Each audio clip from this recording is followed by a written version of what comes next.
Did you ever think you'd be in Kentucky?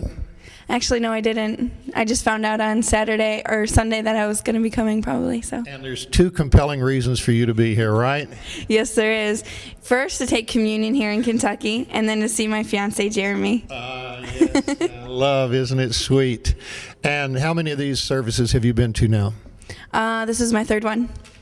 Your third one. You were at the one in Lansing. You're at the one in Ohio, Columbus, yeah. Ohio, so now in Kentucky. And what would you say to people if they're watching us? Would you encourage them to get involved with Seal America?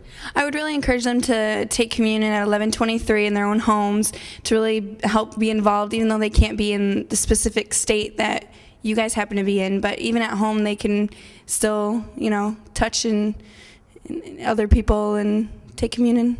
That's a good idea. So if you're at home, you can have communion with us at 11:23. And I'm going to say this: it'd be wonderful if you could have communion at 11:23. We have different churches who voluntarily begun having communion. One pastor is taking his congregation out to the county courthouse to have communion at 11:23. So today, while we were having communion, they were having communion. We have some others who are meeting at their church on Saturday to have communion.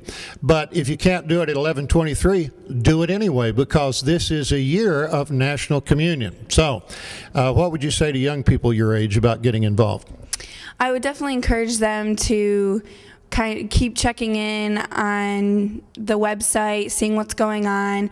When they're coming to your state, get involved, get a group together, go to the Capitol and take communion. It's really worth it.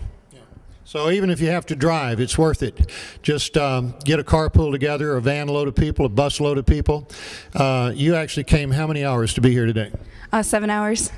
You know, it's interesting because people will go wherever they want to go. You know, if they want to go somewhere like NASCAR, there's people who drive all over the country to go to a NASCAR race because they're NASCAR fans.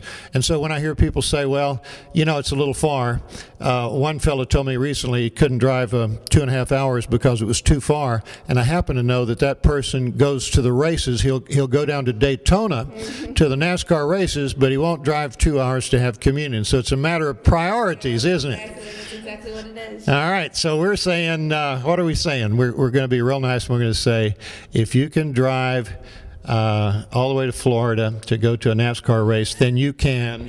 You can do it. All right, we said that as nicely as we could. Thank you, Crystal. I mean.